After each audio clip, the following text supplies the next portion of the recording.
సువార్త, నువ్వు వినే సువార్త నీ జీవితంలో, నీ బిడ్డల జీవితంలో అది పనిని జరిపిస్తూనే ఉంటుంది. రాబోయే నీ వెనకాల వచ్చే సంతతం కూడా అది పనిచేస్తుంది. హల్లెలూయా. అంత శక్తి, అంత పవర్ ఉందంట వాక్యములో. హల్లెలూయా. అందుకని ఈ వాక్యాన్ని, ఈ సువార్తని ఆదివారం ఇదే కొద్ది నీకేం జరగదంటే దేవుడు నీకు నింపుతానే ఉంటాడంట. చదువుదాం ఆ యొక్క వాక్యాన్ని.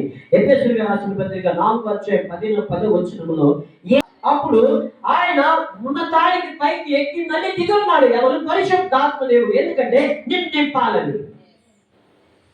ఆదివారంలో ఇదే సువార్త నీకు నింపుదల జరుగుతానే ఉంటుంది. పరిశుద్ధతను గురించి నువ్వు వింటూ ఉండగలిగితే పరిశుద్ధతను నీలో నింపబడుతుంది.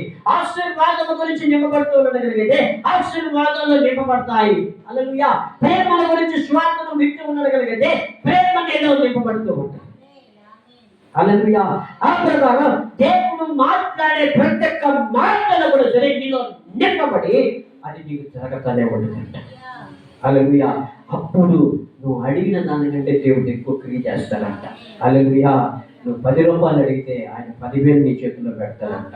ఎఫెసీయులకు రాసిన పత్రిక 3:20 వాక్యం అంటది, నువ్వు అడిగే దానికంటే, నువ్వు అనుకోలే దానికంటే. చూడండి, 2 పదాలు ఉంది. నువ్వు అడిగేది కొంత, నువ్వు అనుకోలేదు కూడా కొద్దిగే. హల్లెలూయా. నువ్వు అడిగేది కొద్దిగా, ఆయన దృష్టిలో అది కొద్దిగే. నువ్వు అనుకోలేదు ఆయన దృష్టిలో కూడా అది కొద్దిగే. హల్లెలూయా.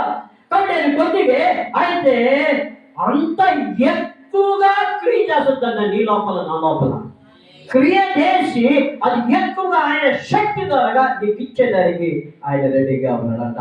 ఆ పవరు మన లోపల పనిచేస్తుందంట. ఆ పవరు నా లోపల పనిచేస్తుంది అన్న గ్రహింపు మనకు వచ్చినట్టుగలిగితే ఆటోమేటిక్గా దేవుని యొక్క సువార్త ద్వారా నువ్వు పొందుకునే కార్యాలు పొందుకుంటూనే ఉంటాం. హల్లెలూయా.